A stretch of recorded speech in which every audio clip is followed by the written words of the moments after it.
watch at this point. People are just holding their space, holding their line, holding their front banners. The police are ramming their shields into them. Behind the truth is, the Western world is alive. Pretty evident and clear now that the Western world and Western civilization as a whole is under attack. And yes, it's worth defending, and that's what we're going to do in part today. Show you how things are crumbling, how bad things can get, and make a case for the fact that Western civilization should continue to exist. All that and more coming up on this episode of Daily Caller Live. Thanks so much for tuning in. My name is Jobob. Daily Caller Live starts right now. 2, 1. Here we go. That might be the only brown guy on earth named Jobob. That is actually their name, Jobob.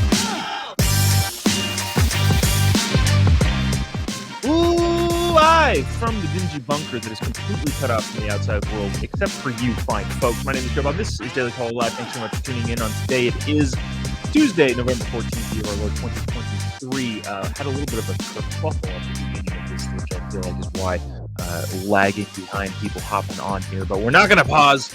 We're not going to stop the momentum here. We're just going to keep rocking and rolling. So hopefully if you catch up, great. If not, totally fine too. A lot of stuff to catch you up on today.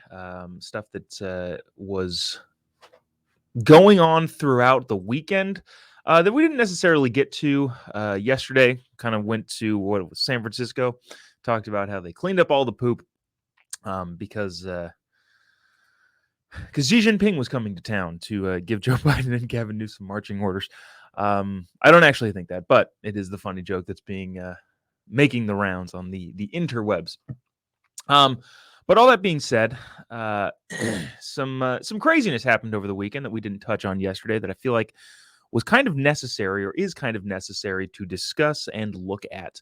I said at the beginning of this that the Western world is under attack. And again, I realize the conundrum that this show has presented you, the viewer, but also me, the commentator, with of, isn't this guy a comedian? I got tickets to go see this guy in a comedy concert this weekend.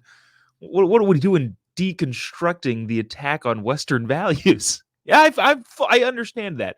I'm fully aware of that. Having said that, it seems necessary with some of the things that are being said out loud in public places, being cheered on by like 100,000 people.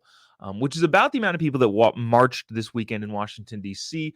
To attack the West. I'm not going to say anymore, I don't think, to support Palestine and the Palestinian people, because that's not what they're doing. I'll get onto that in a little bit. But there's 300,000 people in London talking about that, which is, again, not what is actually happening. What is actually happening is the attack on the Western world and the Western way of life. I want you to watch this clip. This is from Washington, D.C. over the weekend. Big protest. And look, I think I get, at least I've gotten from the comments and various messages, people are wanting to discuss other things going on outside of the Israel-Hamas situation. But I believe that this is now a bigger, more expansive thing. It is not even necessarily of Hamas versus Israel. Yes, it is that. And yes, that is very important. But what it really is people that are trying to tear down Western civilization. And I understand that that's a big claim, but I think it's evident here. People trying to tear down Western civilization and those who would oppose such chaotic changes to the way that we do life. So I want you to watch this clip. This is a clip from a march in Washington, D.C. over the weekend. Like I said, these people are pretending to be, quote unquote, pro-Palestinian people. That is not the case. Douglas Murray, commentator, was on Piers Morgan's show, last week. I think we might have played the clip of it. But he basically was saying, look, all of the useful idiots that don't really know what they're talking about, that are marching for humanitarian causes in Palestine, we probably gave them about a week to figure out what was going on. But by week 2, you should probably look around if you're the type of person that is marching in the streets with Palestinian flags and all of the costumes and all of that. If you're a type of person that's marching in the streets, we'll probably give you a week to figure out, all right, well, hold on. What are these people actually saying?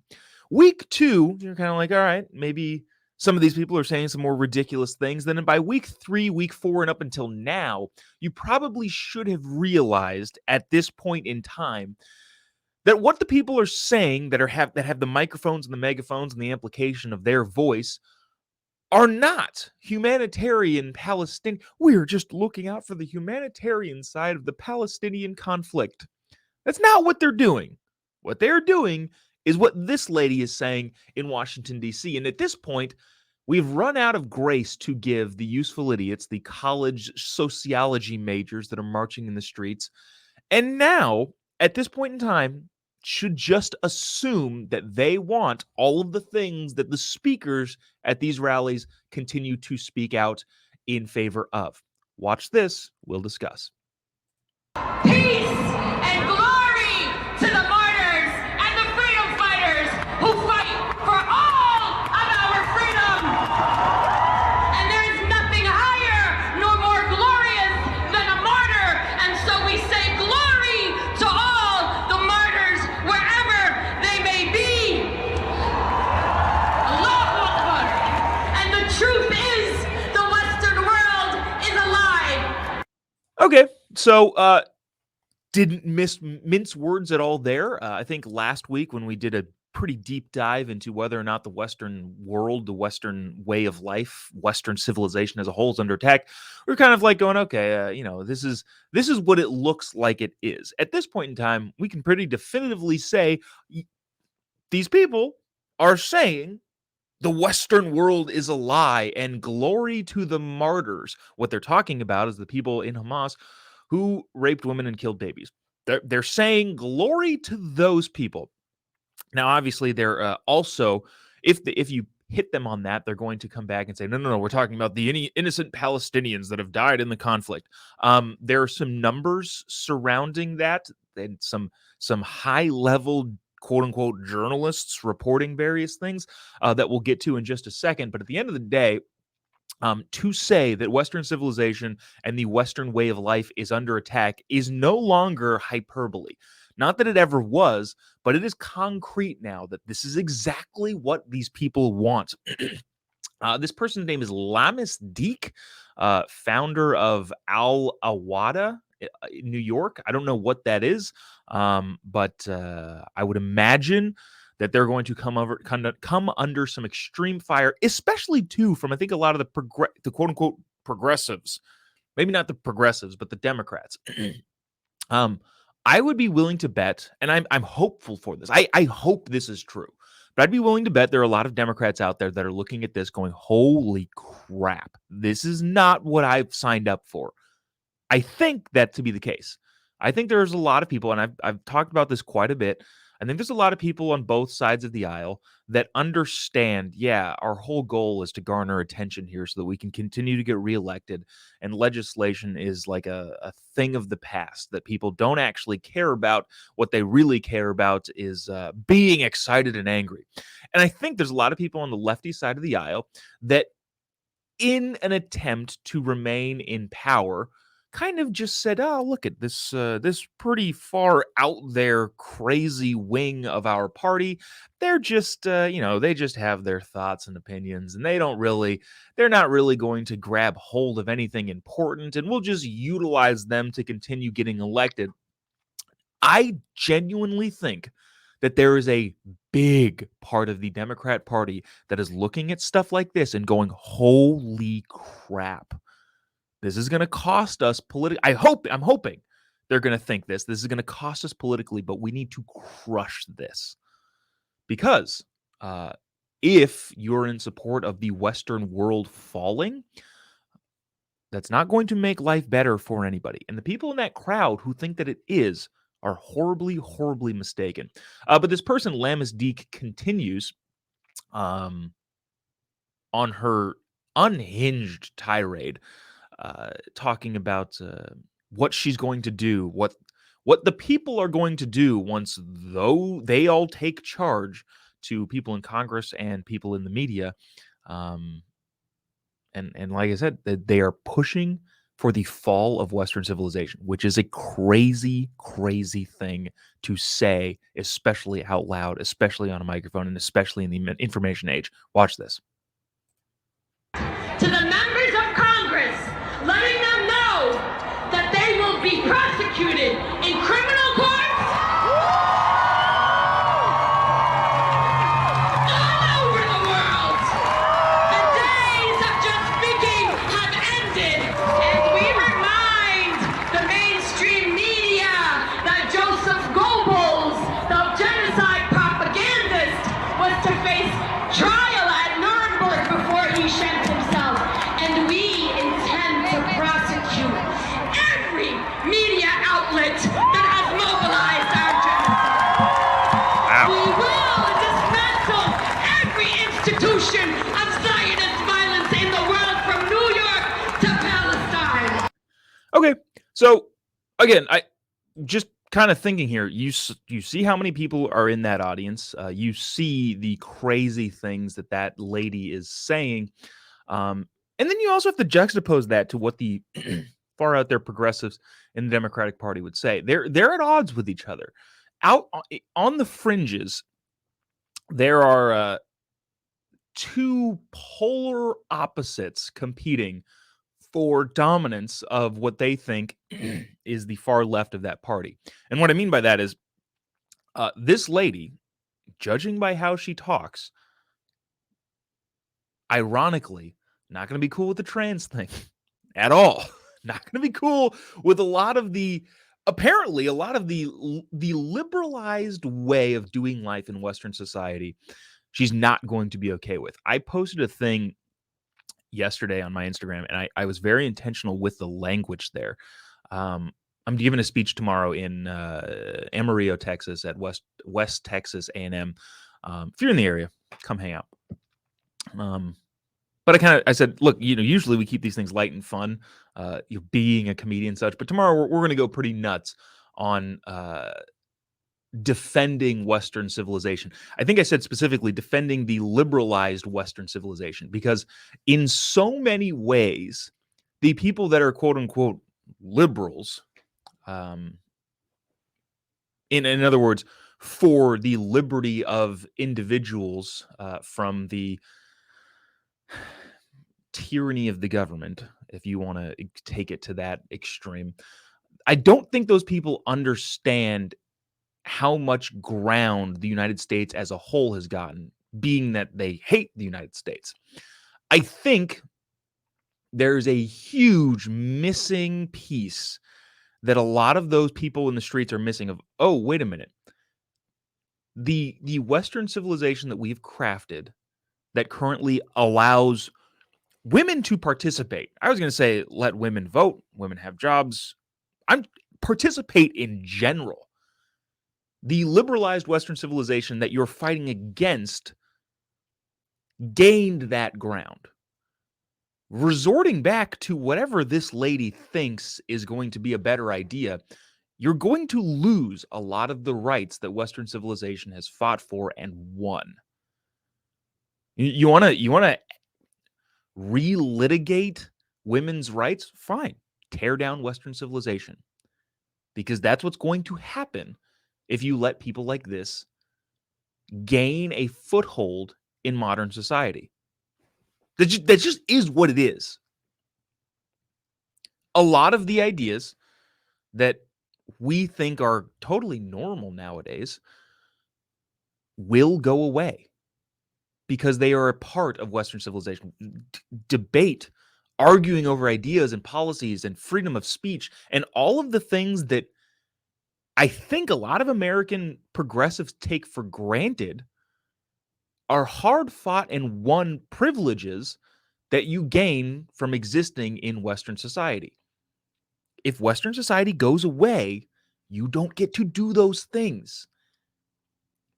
It reminds me a lot of, and we've hit them excessively on this, rhetorically speaking, the people that are holding the signs that say, like, queers for Palestine or the LGBTQ community stands with Palestine. Yeah, that's fine. You can stand with them. They don't stand with you. what's Charlie's joke that he always says? They'll give you a flying lesson off the nearest building. And so, again, I think that extrapolates out to a bigger picture of not even that one little instance, but just liberalized Western civilization being taken for granted by useful idiots protesting in the streets who think they will have the same rights in whatever this new system that is ushered in. And just mind you, I very intentionally have not mentioned Islam or Muslim culture specifically because I don't want to make this about a religious thing. I just want to make it a good ideas or bad ideas type of thing. Do you want to live in the United States the way it exists now, or Saudi Arabia the way it exists now?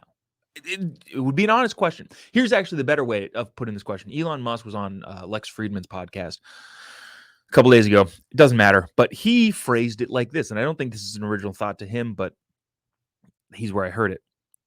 If you're in the you say you're a civilian even in a military situation, and you've got all of the big major players and all of the big societies on all of your different fronts.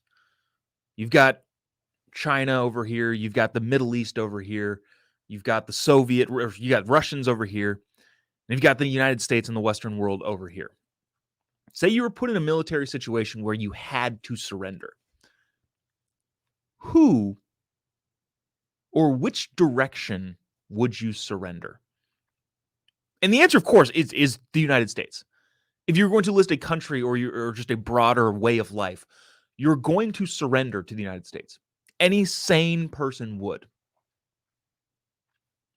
And that should be the way that you look at this. I guarantee you, as a POW, as a prisoner of war, if you're put in the position to have to surrender to someone, it would be the United States of America. It just would. And again, am I saying that the United States is completely faultless? No, of course not. Nobody ever is making that case. And if you put words in people's mouths saying that, well, why do you think the United States has never done anything wrong? Nobody is ever saying that ever at any point. It's a dumb argument and people should stop making it. But at the end of the day, the proof that Western civilization is a superior model of how to run society should be that because if you had the opportunity and were forced to surrender to any particular country, it would be the United States. Maybe other Western countries too. Maybe the UK, even Canada. I would surrender to Canada too, as much as I dislike what's going on in America's hat. But at the end of the day, Western values are at stake, and this is a thing that we're going to have to deal with. To move on, but also not, this is what happens when Western values are ignored or not enforced, too. This happened in Atlanta-ish. I think one of the outskirts of Atlanta suburbs. This is Antifa, and this is kind of, again, an outgrowth of this whole idea of tearing down civilization. But this is Antifa, the fascists who decide to march against the cops for some reason. I don't know what they're doing. I don't know what their quote-unquote cause is. I don't know where they're going. I don't know where they want to go. And I don't know why the cops need to stop them here. But that's the case, and any reasonable person would stop. I'm going to play you this video. It's kind of long, but there's a guy in it who's just narrating the whole thing as it's going. So that being said, I want you to watch this and recognize the craziness that we tolerate, if that's a good way to put it. Check this out. Attacking cops is just fine now. Watch this. I guess we'll hang out with the press.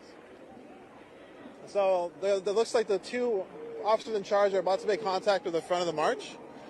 We can show. Yep. Hey. So as they keep moving, move back, move back. So the march is just moving. The riot police are moving shields in now forming a line. There's now the marches, banners have met the shields. More police officers are moving closer. Police officers charged a rubber bullet gun. They're yelling, "Get back!" So we're on this side here. There's definitely a shoving match going on. Police are saying, "Get back!" Again, they've charged their weaponry, and they're sort of looking right now. But again, I don't really think they can do much at this point. People are just holding their space, holding their line, holding their front banners, and police are ramming their shields into them. Behind the police with shields, there are officers with AR-15 short barrel rifles holding on to each other, looking on. It looks like they're throwing some equipment into this. Looks like a tear gas canister of some sort. Their tear gas is now going off, or at least there's some smoke. I'm not smelling it. And the police are continuing to push, trying to hold back. People are just holding, linked together, heading in this direction. It doesn't seem like tear gas. I'm smelling it. No, it looks like white smoke right now. They're throwing tear gas into the crowd. They're throwing munitions. Yeah, that's tear gas. Oh, I should have worn my mask. I'm going to move away. Oh, so the crowd's dispersing. People are being hit. Tear gas is pretty intense. Lots of tear gas is in there. People are putting their equipment on. I'm going to try and move away and put mine on. Can you hold this? All right. So I was watching that, and the commentary on it from a bunch of the people that I hang out with or follow on Twitter or whatever was, look at how Antifa just gets wrecked by the cops. And I thought, yes, okay, so yeah, they do, once the cops decide to deploy the tear gas, they do stop the violent mob from advancing, and that's good. Nobody's saying that's not good. Here's the problem with this. Up until the tear gas gets released, apparently all of this is fine, I guess. That's my issue. And I understand the logistics of policing, and I'm not trying to knock the cops at all in this situation. But in a world where you can just form a what's that maneuver called that they're trying to do? Whatever it is. In a world where you can just do that and just go basically attack the cops and then disperse and nobody gets in trouble for it, nobody gets caught, nobody gets arrested, that is a bad world. That is a bad way to run a society. Now, I understand the logistics of arresting all of those people. But if there was a way to get even a fraction of them, do it. Because you can't have society in which this is just okay. Like, again, I agree with the sentiment. Like, look at how when the cops released the tear gas, all of these losers just dispersed and ran away. Yes, good. That's part one. Part two is figuring out how to round them all up, arrest them, and charge them with serious crimes for doing what they're doing. I am not against protesting in any way, shape, or form. If you want to protest your thoughts, if you want to espouse your ideas, fine, that's okay. Notice how I didn't say that the lady speaking in Washington, D.C. should be stopped from speaking. No, I firmly believe that it is your right as an American citizen to be wrong loudly. That's what the First Amendment means. But attacking cops is not included in your First Amendment right. It's not included in any of your rights, and is illegal. If this is one person or two people attacking the cops, they both get arrested. But if it's a big mob of them, nothing happens. And I'm seeing comments go through. I'm not reading them right now, but I hear you. I understand. But Jobob, that's not possible. I get it. What I'm saying is, if we can devise a situation to where you mobilize, I don't know, way more police than what seemed to be there, and we're able to snag even a handful of them, that's better. than just letting them all just run away. People in the comments saying, yeah, attacking anybody is wrong. But here's where this leads. And this is I'm going to try and tie these together, and I think it is, but this is another video floating around. And I genuinely think that this is where this sort of stuff leads. If you allow, one, the crumble of Western civilization to lead to the fascist mobs attacking police officers and just being able to get away with it, what you do, I think, effectively is you embolden people who wouldn't have otherwise been criminals now into criminal life. This is a knife-wielding thief at a gas station. Now, I'm going to play this video, and we're all together going to try very hard not to laugh because it's scary in some ways, foolish in a lot of ways, and I think mostly a sign that I want to be careful how I say this. Being a criminal is not a good thing. But if you understand the consequences of being a criminal, you would probably do it more tactfully. What the point I'm trying to make with this is that this particular individual goes into a convenience store and a gas station with a knife. And because this person, I think, doesn't understand consequences, because there are no consequences, they are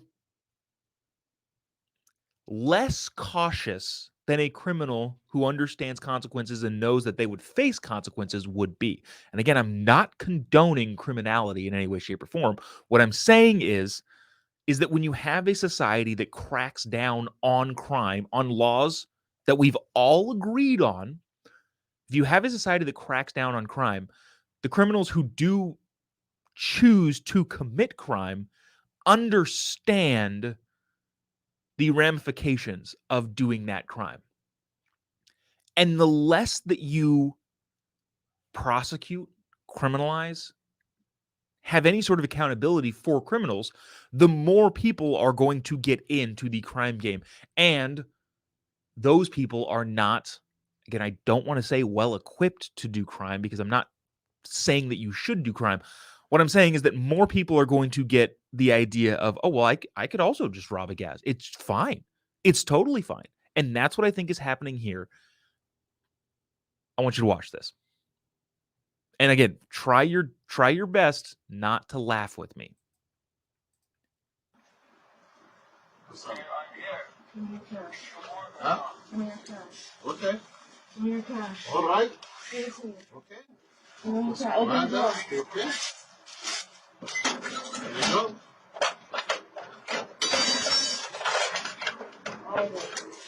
All right.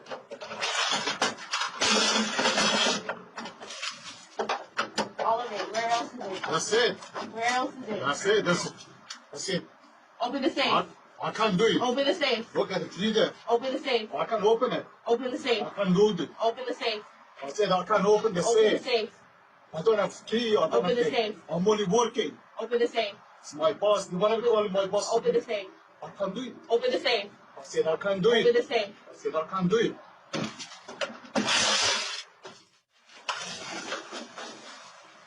All right.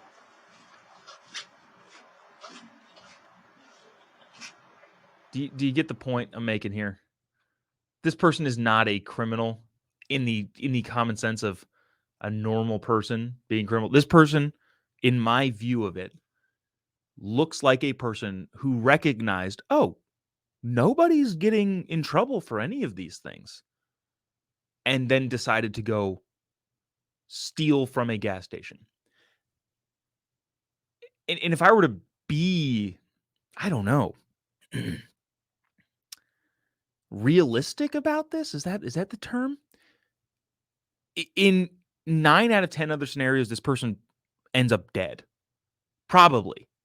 And I don't want that to happen. I'm not pro-violence, but the dude, it sounded like a girl. It sounded like probably a trans person. Probably sounded like one of those people that is just kind of like floundering through life because there's no structure, no system that they abide by, and go, well, it's cool. I'm going to go grab my mom's kitchen knife and I'm going to go rob the gas station. This is either a woman, by the judging of her voice, it's either a woman or a very young boy. And because they think, well, nobody's getting prosecuted. Nope. Everything is okay. There are no rules anymore. This idiot grabs a knife from their mom's kitchen counter, holds up this dude, and then sets the knife on the thing. And you kind of say, well, what would you do in that situation? Well, I'm not saying that this guy, the cash register dude, should have done anything here, because I don't want to put, I don't want to criticize that dude at all. He's in a scary situation. But there are a number of things that could go terribly wrong for this person who doesn't understand the ramifications and the accountability and the consequences of committing a crime, especially armed robbery. I mean, a number of things could have happened. People are like, oh, you should have reached for the knife. No, well, it very easily could have been that he just kicks him and then takes the knife. Because, yeah, if you dive for the knife, then they dive for the knife, and then everybody, that now you're in a fight for the knife. You kick the sucker, knock him back a couple feet, then you grab the knife. Or you have no idea if a carrying American was in that store and the cashier is under threat with a weapon, there's a likelihood that this person, who, again, probably just doesn't understand consequences because society has led them to believe that consequences don't exist because we don't enforce anything, gets shot a bunch of times. I'm not saying that's a good thing. I'm not saying I want that to happen. All I'm saying is I'm trying to highlight the fact that there are so many things that could go disastrously wrong because the lack of tactfulness by a person who I don't think would be a criminal unless you had a society that just didn't prosecute any crime whatsoever, which is where we are. Jeez. What a weird time to be alive. But anyways, that's where we're at. I think we're going from Western civilization crumbling as a whole, people being too tepid around that. Well, we don't want to hurt anybody's feelings, so we won't call them out on what they're saying is destruction of the West. And because we're not going to do that, we're going to embolden groups like Antifa to go attack cops because they know nothing is going to happen. And because people are seeing videos like that around the internet, they are now just robbing gas stations with knives. And at some point, it's going to end up very, very, very, very badly. I don't want that to happen, but it's going to. And it's all connected, and it's all not good, to say the least. Dang. Some of these comments, you guys are all nuts. Some of you. The people, okay, I'll say this, and I feel like I've said this a bunch of times. The people that hate watch, I want you to know that you're putting money in my pocket. There's some people that hate watch every single day, and I don't know. It doesn't bother me or affect me in any way, shape, or form other than the humor of. Do you know what you do to the algorithm when you sit there and just are so mad watching? It's fine. You're allowed to do that. We welcome you. Actually, if you are hate watching this right now, you're an idiot. I hate you. If you can find 10 of your friends to also come and hate watch, and then those friends can find 10 friends, I can buy a bigger house. So I appreciate you for watching, especially those of you who continue to comment relentlessly, saying how much of an idiot everybody who's watching and me and the right-wing extremists, how dumb we all are. Very much appreciate it. Gold star in my book. But that'll do it for us today. Appreciate you sticking around, tuning in. Sorry for that kerfluffle at the beginning. I think a bunch of the viewership was down because of that, which is, it is what it is. It's fine. So we'll probably chop this up and re-put it out. So if you haven't already, give me a follow on any of your social media platforms. Just type in JOBOB. You'll be able to find me pretty much anywhere. I'll be in Amarillo, Texas tomorrow, giving a talk to the Turning Point chapter out there. Friday, I'll be in Twin Falls, Idaho. A couple tickets left at the Orpheum Theater in Twin Falls. And then Saturday, we'll be at the Nort Theater in Blackfoot, Idaho. More tickets left there. But hope to see you. Give me a follow on your social media platforms. Just type in JOB. You'll be able to find me. And we will see you, I think, tomorrow. I think we'll be here tomorrow. I think we're going to do a pre-recorded thing and make it happen. But there's also a chance that it doesn't happen. I think my flight's at 7 a.m. tomorrow to Amarillo, Texas. So that's that. See you tomorrow. Well, I just said I don't know. We'll see you when we see you. God bless America.